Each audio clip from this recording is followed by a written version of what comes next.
Caregiving can feel overwhelming and at times isolating. If you're caring for someone with Alzheimer's or another form of dementia, you're carrying a lot. You don't have to do it alone. There is help, there are resources, and there is hope. This is Gut Punched, Alzheimer's and Caregivers.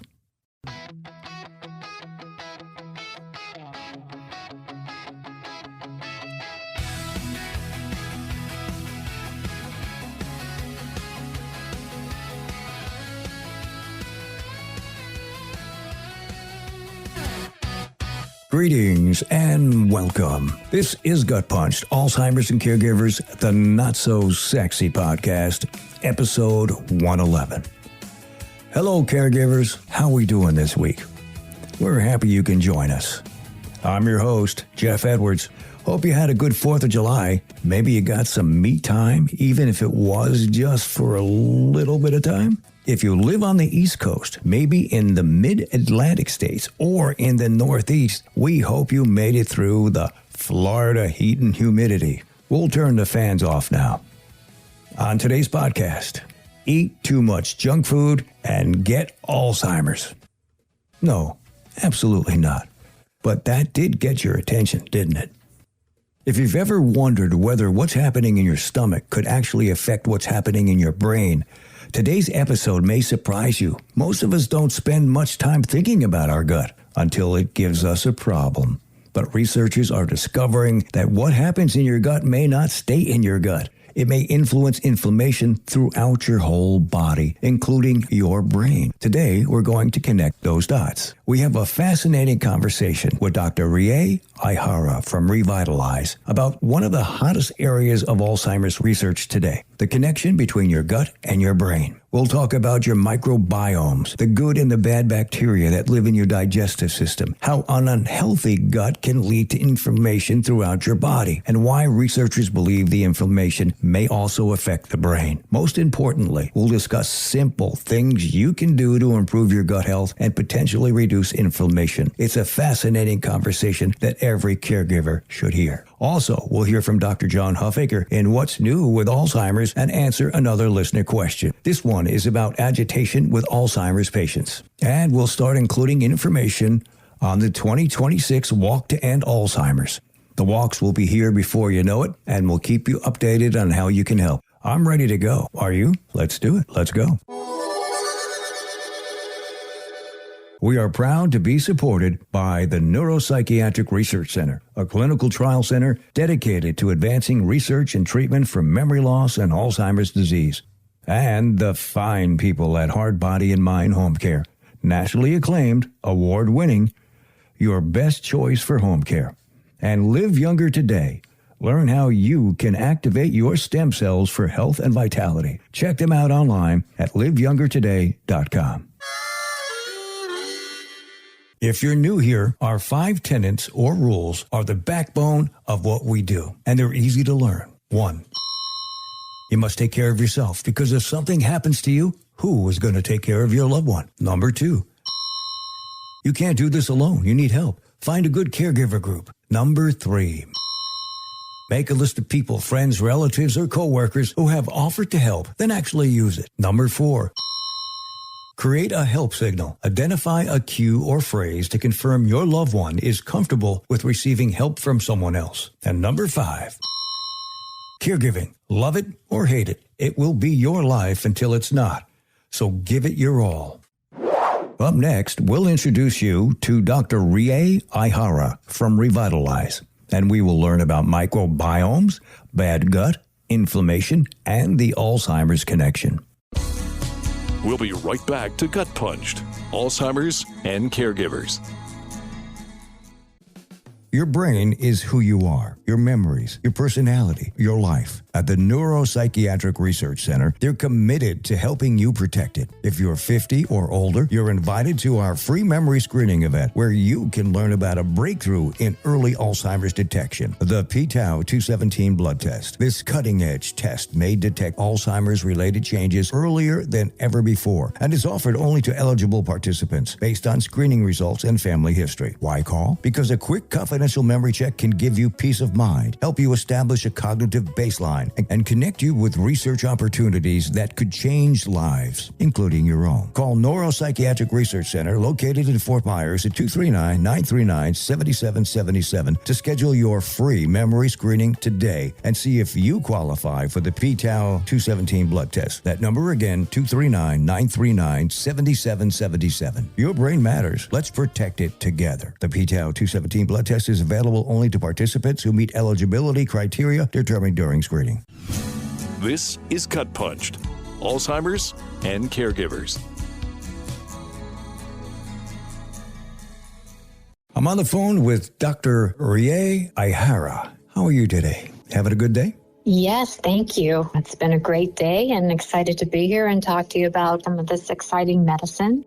I'm going to rely on you because I don't know much about this. This is a subject that's kind of way above me, but I'm learning about it. Why don't you give our audience a little bit of background, and then we'll get into gut-brain axis. Okay, so I think I probably need to bring into information the fact that I'm actually born in Japan, because it does play a lot into what I do today in terms of the medicine that I practice. And I think my culture and the background has really helped me understand this, what I like to call metabolic medicine, better. So I was born there. My parents actually decided to make a huge move to Los Angeles, and that's what brought our family over to America. And I've pretty much been in the education system here. And even when we went back to Japan, I was always educated in an international school. So naturally for college, and I've always wanted to be in medicine since I was in first grade, I came back to pursue that. And I got my medical school training in California at the University of Southern California. And then I did a training in surgical residency over at Tufts Medical Center up in Boston. And I really, really like trauma, like doing a lot of different things. So I specialized in trauma and critical care. So I was on faculty at Boston Medical Center and Boston University for a few years. And then I moved down here to Florida, and I was actually at the Lee system practicing trauma and breast cancer. And then I really discovered this new field of medicine. Some people may kind of know it as functional medicine, but really looking into the root cause of things. And I think what we're dealing with today, I think it's better explained by something called metabolic medicine, because it's really backed up by a lot of science. It's a really interesting time, because I think in medicine, we're at a point where the science of Western medicine is really explaining why some of these things from the past, people call it alternative medicine, but that's really the first type of medicine that has kept humankind going for thousands and thousands of years. It's really exciting to see why a lot of these things work, and that's how I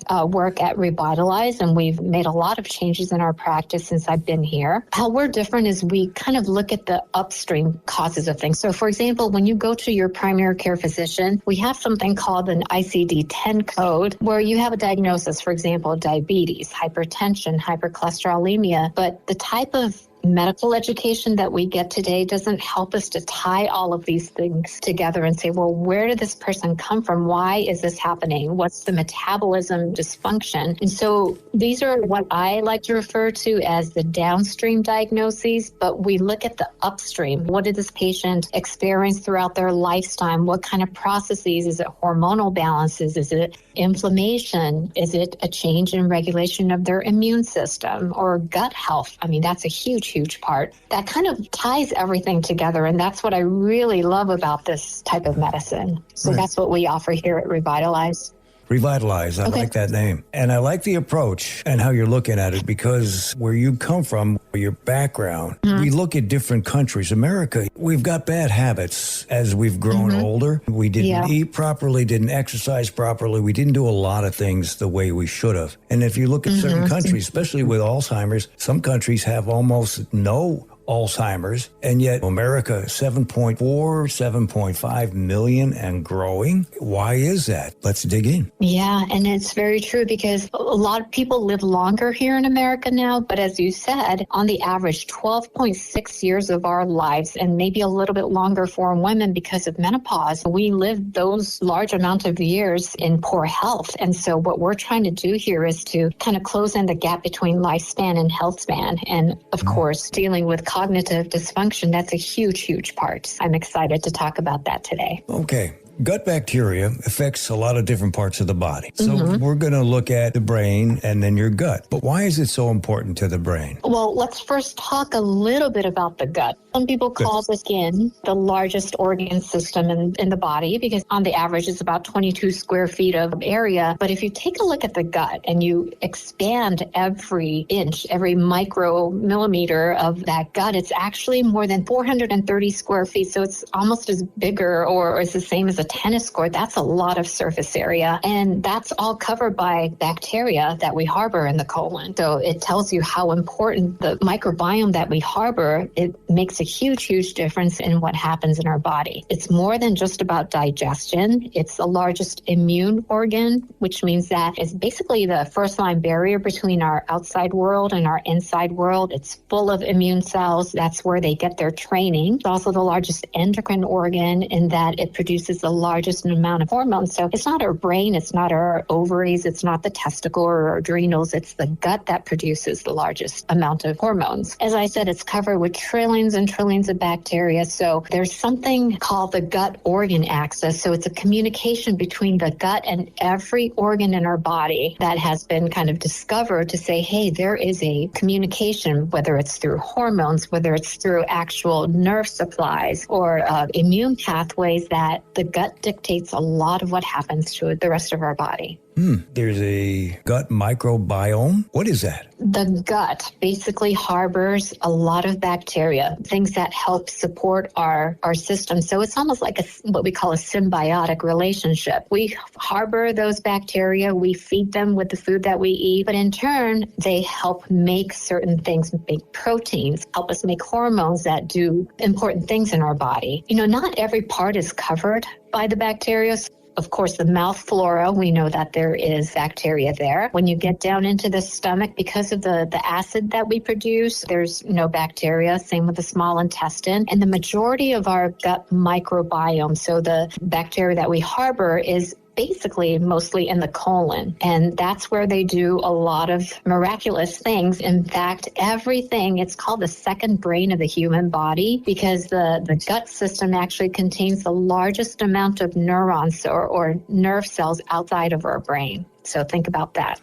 Wow. But if that's where it all starts, then does it spread to another part of the body? It really depends on the diversity, which is what types of bacteria and the different variety that we harbor, as well as is there too much of a bad thing going on? So are certain bad bacteria that are more related to disease than others? Now, you mentioned that the gut is going to affect different parts of your body.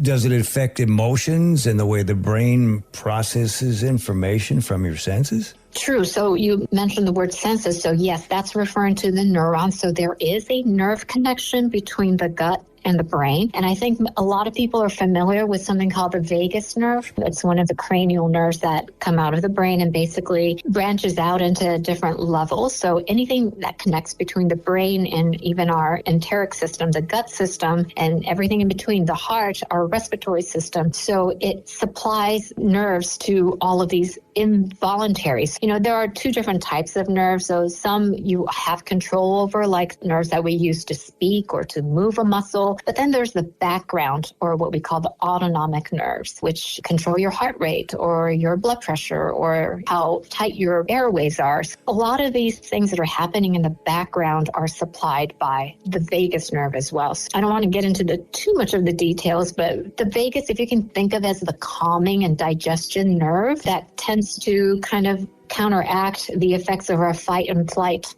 Yep. So the sympathetic system. So this is kind of the balancing. And most of that communication is, again, through the vagus nerve. But what do you think? Do you think there are more fibers going from the gut to the brain or the brain to the gut? What would be your natural response to that? Probably goes from the gut to the brain. Absolutely. And 80% of the fibers actually go from the gut to the brain. It's not a new finding. It's been reported as early as the 1600s. So if you remember some of those, do you remember Pavlov's dog? Yes. That you ring a bell and and the dog associates that with food. Correct. So that kind of is a good demonstration of your gut-brain axis. Even in the 1900s, so Pavlov kind of demonstrated that even the sight and smell of food increases your secretion in the gut. It promotes gastric juice and motility. So even just the sensory input, that connection causes a change in your digestive systems. There's that big connection. Even the concept about harboring bacteria in our colon, I mean, it's been advanced. I think it was like in the 1920s that actually a scientist won the Nobel Prize for discovering these microbiomes, and it kind of faded away, but now we have this booming interest again. So there's a lot of research going on, a lot more information that we're discovering. It's really fascinating. Yeah. It not only influences, again, I'd like to reiterate the fact that it's not just about digestion, it's about everything, including mood, cognition, ability to make hormones. All of these are really influenced by the bacteria that live in our gut. Gotcha. How do you know you have a gut problem? How do you determine what is a bad gut? Good questions. If you want to go scientific, like data,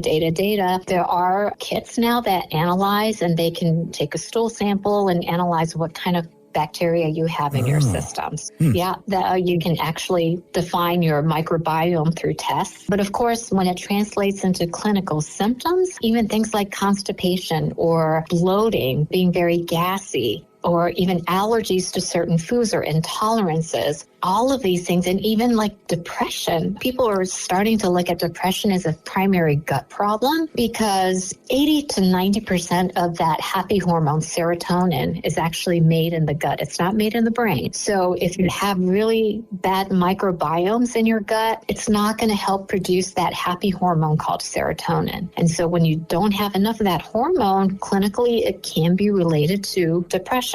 That can be a symptom, just anxiety. I've seen it in people, even inflammation like arthritis or a lot of skin conditions like atopic dermatitis and psoriasis. The root cause really is in the gut, and that's kind of a telltale sign of poor gut health.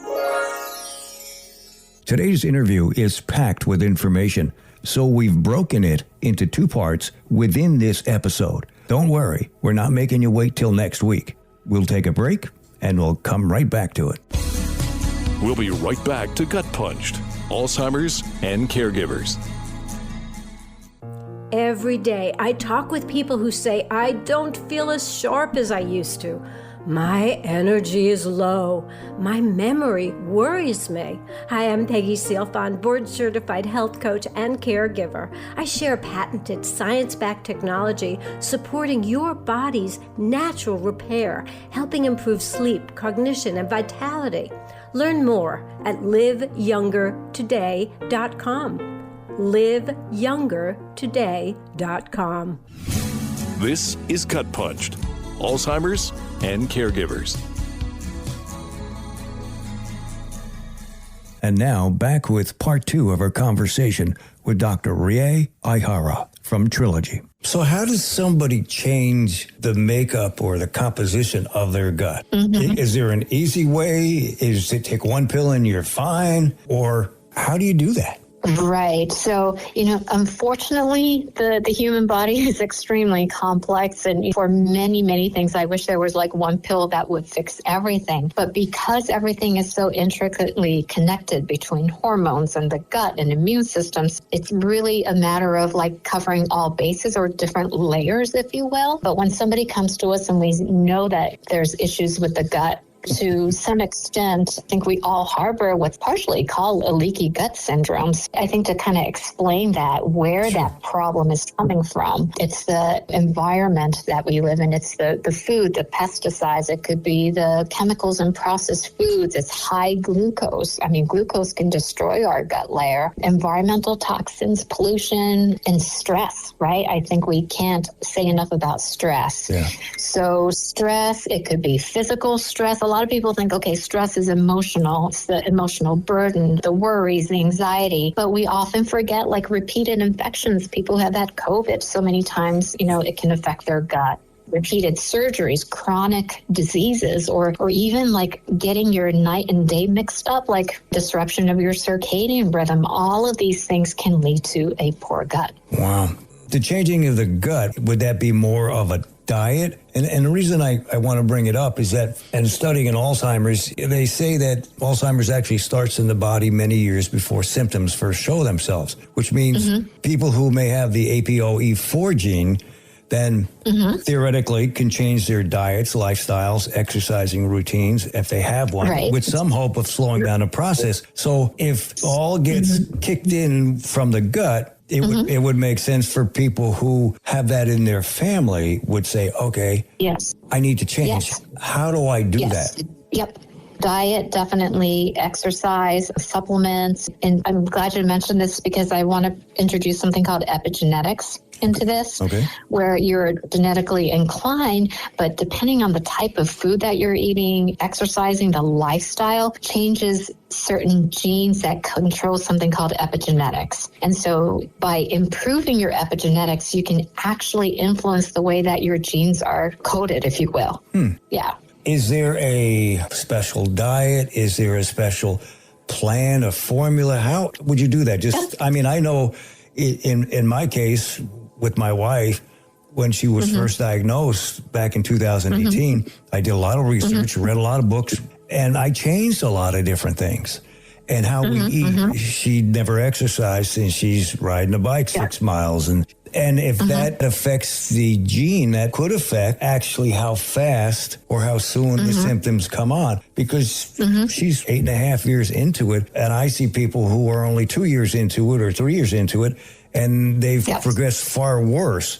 I think if we change all the things that you said, the vitamins and the exercise and the food that we eat, I know there's different diets. Is there one that's better than the other to get you to start? Because you have to start slow. It's all about insulin resistance. And then, of course, the diet on top of that. Like I said, it's not just one thing, but it's a layer of things. So if you want to improve the brain, we got to improve our whole body. And how do we do that? We target inflammation. How do we reduce target inflammation? We correct gut health through diet, exercise, supplements, epigenetics. I think that's kind of where it's leading. Wow. Now, I've heard of probiotics, prebiotics, symbiotics. And that's combining the probiotics and the prebiotics. Can you explain what they are? And can you explain what they are and how you can get them? Is this all in diet? Yes. Think of your colon as a garden. So probiotics are the actual bacteria that you plant in your garden. So these are the good bacteria like lactobacillus, bifidus species. Think of it as the seeds to plant the good bacteria. Now you've got the prebiotics, which are your miracle-grows. It's going to help cultivate the good bacteria because it supplies food. It supplies the fiber. It supplies other essential proteins that are necessary for these bacteria to grow. So those are your prebiotics. And then you've got something called postbiotics, which are fairly new compared to the other two. Basically, they're the end product, what the bacteria make as a result of eating all the pro and prebiotics, if that makes sense. It does. That's a really good analogy. So I guess the next most appropriate thing to talk about is, so we have all this damage, how do we fix this? I think we need to first divide the gut into two different parts, the gut barrier and then the microbiome. So how do we fix each one? As we said, the gut is a really, really thin layer. It's only one cell layer thick. So you can imagine how very small the gap is between the outside world and the inside world. And so when there are potholes that start to develop, namely the leaky gut from everything that we talked about just now, all the causes. How do we fix it? We have natural, what we call peptides in our body that help repair things. And for example, one of those is called body protective compound. A lot of people know it as BPC 157, which is a pretty popular peptide that a lot of athletes take because it targets inflammation. And so one of the peptides way that I deal with my patients to fix the gut barrier mechanically is to help improve the inflammation in the gut. And we do that through peptide. Now, of course, cutting out all those causative agents, of course, is also key because you don't want to keep accumulating those damage. But now let's look at the gut microbiome. So how do we improve our microbiomes? These are living bacteria inside our bodies. First of all, we need to feed it good food. what constitutes a good diet for the good bacteria. It's things like fiber, at least 20 to 30 grams of fiber a day. It's best to take it through dietary fibers like radishes, root vegetables, sweet potatoes, and also these are high in what we call resistant starches or complex carbs. And the reason they're called complex carbs is because these chemical bonds, the sugar bonds, are so tight that our body can't really digest them well. And if you don't digest them, we don't absorb it. So if we don't absorb it, where does it go? It goes all the way down to the colon and it becomes food for the good bacteria. So both fiber, resistant starches, fermented product. I think every culture has some kind of a fermented product that's been passed on as being healthy. Yogurt is one, kimchi in Korea, miso, kefir, pickles, sauerkraut, you name it. These are what we call healthy things that have been passed on in every culture. Why is that? Because it feeds the good bacteria. Very interesting. So, yeah, some people will tell me, well, I don't like fermented foods or I can't eat enough fiber or whatever. Then you can rely on supplements. Now, how are you using it with Revitalize? If somebody comes in with this issue and you say, okay, we think you have your guts out of whack and we're going to fix it and this is what we want to do? Or is there resistance from people? So for everybody that comes through, no matter what their problem is, even if it's a hormonal problem or if it's weight management, I mean, the first place that we work on is it's almost like laying a foundation of wellness, and that is gut health. So if your gut is in bad condition, no matter what peptides we use, it may not work. Hormonal imbalances, that may not improve significantly if your gut's not healthy, right? And why is that? Because it's the source of inflammation. And when you have incoming inflammation, that's going to continue to resist what we're trying to do with all the peptides, interventions, the supplements, the nutraceuticals that we're using to improve the whole situation. That is kind of the foundation that's really the essential groundwork that we work on. I find it fascinating, I really do, because I think as a country, we don't think like that. It's interesting because then you look at the overall health of a country and you say, something's not right. We got to fix that. And why does Israel have the lowest diabetes or almost no diabetes? And Japan has nobody with Alzheimer's and all these different cultures. And they tend to live longer and have better lives. And they have less illnesses. Right. That you spend your golden years in pain or discomfort or whatever, that which leads to your death. And you go, well, if I only didn't need that pepperoni pizza. Right. So, there is something to be said about how people used to say, well, food is medicine, medicine is food. And that was a saying that's been passed on for so long. But as I mentioned to you before, why is food medicine? I don't know if you've ever thought about that, but now we've got answers, scientific answers. And so diet, we always talk about lifestyle changes, diet, exercise, living with gratitude, stress management. Why is this so important? Because the foods that we eat actually can change a lot of how our DNA is expressed. There's something called epigenetics. So these are genes that can actually be influenced and changed by our lifestyle. So think of the DNA as a blueprint, right? You can't change that, but there are proteins that come on top of these DNAs that are altering how that gene is being expressed. And what alters or what causes these proteins to change, interesting, spectacular thing, is that these are fluid, meaning that you can change the kind of proteins that help express our genes, and it's called epigenetics. So it's the food that we're eating. They can influence what kind of proteins are on these actual DNAs to help express it. So what's also scary is that it's very hereditary. What you're eating in the kitchen can influence 6 generations down the line because it alters your DNA from that perspective. We talk about how broccoli is good for us or berries are good for us. They're great antioxidants. Well, if you really look at the details of how these work, certain foods will alter the proteins, the epigenetics on our genes, that it actually upgrades, for example, with the berries, our ability to form antioxidants. So what we're eating and how we're exercising and even like our mood, thinking positively, producing good hormones, all of these things are going to change the fluid epigenetics. And sometimes we're dealt bad cards in terms of genetic mutations and things like that. But a lot of it could be potentially usually altered by our lifestyle and the foods that we're eating. Right. It's really fascinating. Yeah, it is. I think this might be a good time to talk about inflammation because, again, that's key in everything, in all the diseases that we're dealing with. In fact, with aging, we get more inflammation because we start accumulating all this trash, if you will, called inflammation. Right. And so there's a terminology in this field of medicine called inflammaging. So aging is related to inflammation, and where that inflammation shows up in your body depends on the diagnoses that you're dealt with. So, for example, inflammation in your joint, we call it arthritis. Inflammation in your gut, it could be irritable bowel disease. If it's inflammation in the blood vessels, it can lead to hypertension. It can lead to cholesterol deposits, coronary artery disease. And of course, when it's in the brain, it's neurodegenerative disease. It's amazing. The human body is amazing. It is. It's very complex. So we have to treat it better, eat better, and exercise more, et cetera, et cetera.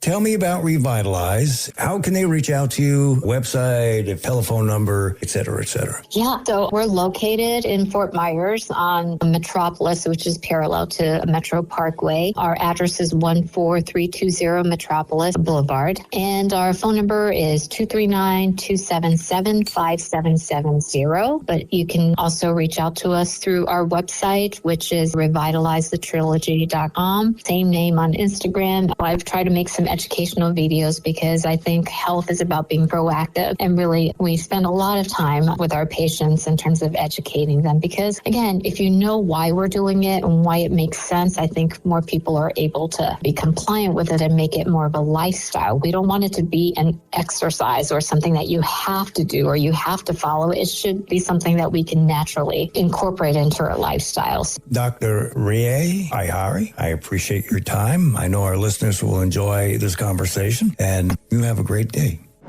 When we come back, what's new with Alzheimer's with Dr. John Huffaker, and he'll be answering a listener's question about agitation in Alzheimer's patients. We'll be right back to Gut Punched, Alzheimer's and Caregivers.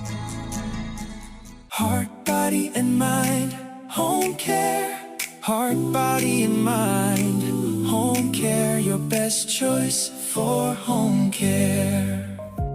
When families choose a caregiver, they're doing more than inviting someone into their home.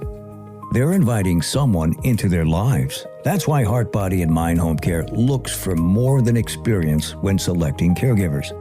They look for people who listen, people who communicate, people who genuinely care about others. Because the best caregivers don't just help with daily tasks. They build trust, they provide comfort, and they help families feel supported every step of the way.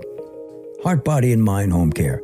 Exceptional care begins with exceptional people. Heart, body, and mind, home care. Heart, body, and mind, home care. Your best choice for home care. This is Gut Punched, Alzheimer's and Caregivers.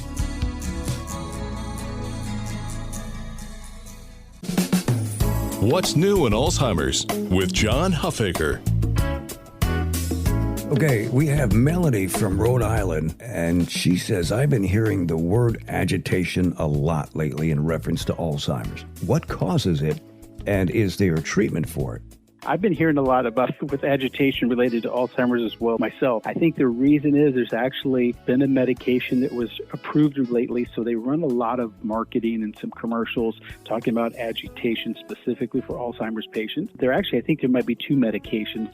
One is Rexulti, so you'll see that run commercials a lot. But what that is, why does somebody with Alzheimer's get agitation? What causes them to experience it? Typically what happens is as the damage increases in the brain, that damage is in hitting areas that impacts a person's ability to communicate and process. So they start to have, truthfully, just basically frustration. And the result of that, you can start to see some agitation because that part of the brain is damaged. So they're a little more sensitive and can become easier agitated than what they used to do in the past. How you manage it, what do you do? We already kind of mentioned a couple of the medications. The other thing to do is try to control the environment. You want to reduce things that are stimulating that agitation. If you can identify triggers, you want to try to work work around that. It can be very difficult because, like I said, this is a result of there's been some physical damage to the portion of the brain that the person is much more easier agitated than they were in the past. So you have to kind of approach that from multiple fronts. Okay, thank you.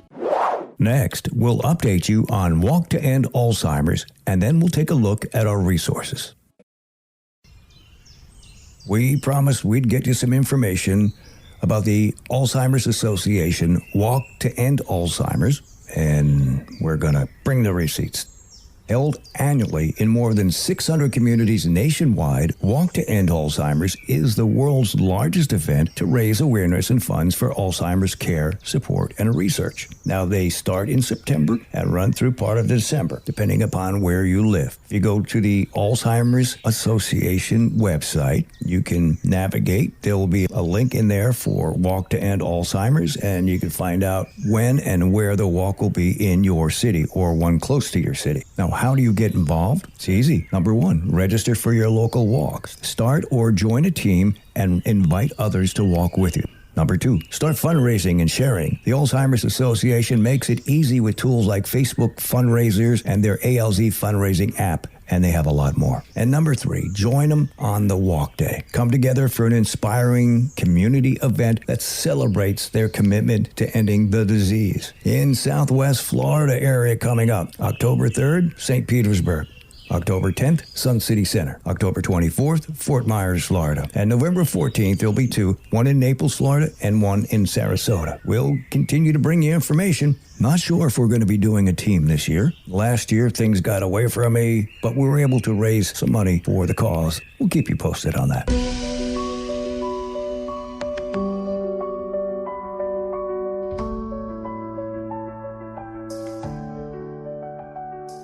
Our resources are very important. If you're not sure where to turn or how to connect, we'll be here to help bring you trusted resources. Reach out to the Dubin Center at dubincenter.com. Then there is the Neuropsychiatric Research Center. Find them at www.nprc-southwestflorida.com. And Heart, Body, and Mind Home Care at hbmhomecare.com. And you can check out the Alzheimer's Support Network at alcsupport.org. And to find your local chapter of the Alzheimer's Association, you can visit their website or call their toll-free hotline at 1-800-272-3900. They also offer an outstanding resource called Dementia Care Navigation, powered by Ripple and the Alzheimer's Association. It provides free personalized dementia care, including a dedicated care navigator and tailored resources for caregivers and people living with dementia. You can get connected by calling 855-271-2662. That's 855-271-2662 to get connected. We also mention the Guide program frequently. It's another excellent resource that provides help and respite care, and it's free. You can search for it online or visit Dr. Perry's HealthSpan Partners at https://healthspansouthwestflorida.com. Another resource worth checking out is Aquilane Clinical Research at aquilaneresearch.com. And here's another one, the Alzheimer's Support Network at https://support.network.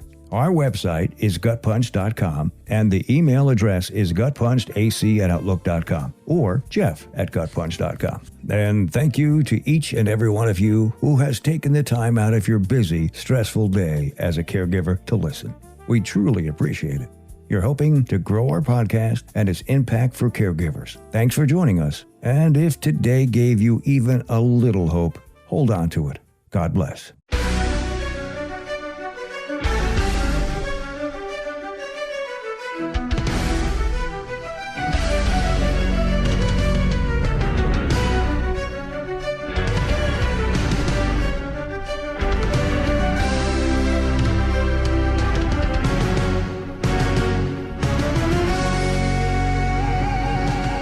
This has been Gut Punched, Alzheimer's and Caregivers, with your host, Jeff Edwards.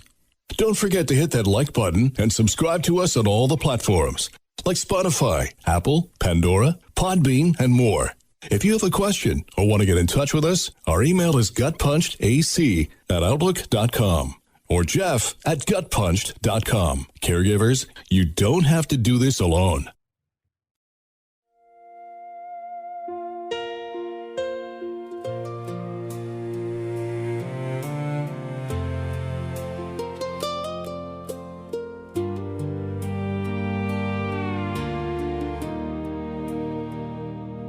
I've been gut punched by the weight of that car.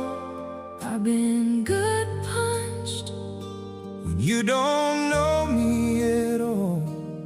I've been gut punched. As your memories fade away. Yeah, I've been gut punched.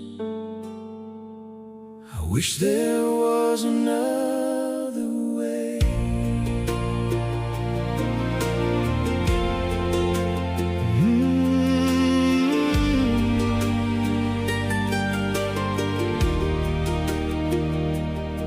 It's that hollow feeling deep inside when the doctor says the truth. No cure waiting on the other side, just time we're gonna lose. But I won't run from what's ahead. I won't let you fall apart. Even when your mind lets go, you'll still have my heart.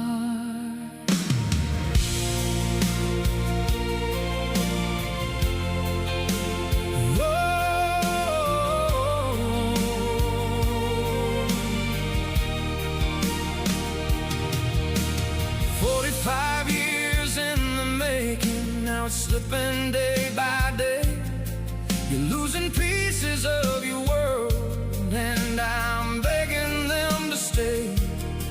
If the day comes you don't remember me, yeah, it breaks me in two, but I'll still be right here, like I've always been for you. I know it's not your fault, it's this disease we fight. But you're still my everything, that will never change in life. I've been gut punched, yeah, it cuts me to my soul. I've been gut punched, watching pieces of you go. I've been gut punched, but I won't let you face this alone, even when you're lost in the dark. You still have a home.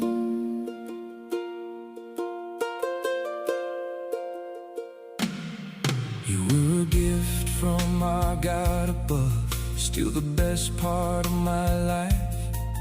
Through the worst of all these days, I'm still grateful you're my wife. We didn't choose this road we're on, but I choose you every day.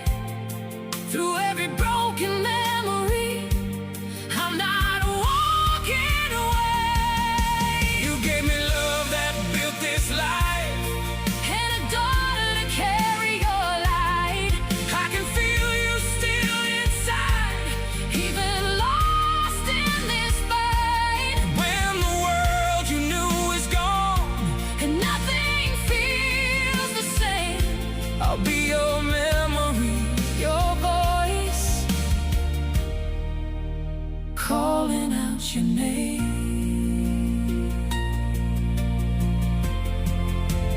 Oh, I've been gut punched, but love don't fade away. I've been gut punched, Still I'm choosing you each day. through the silence, through the pain. Through the fear we can't outrun, You may forget the life we built, but I'll remember. enough for two. No, I won't forget. Not a single one. I still choose you. You're still the one.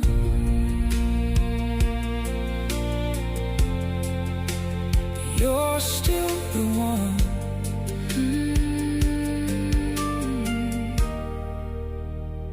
You're still the one.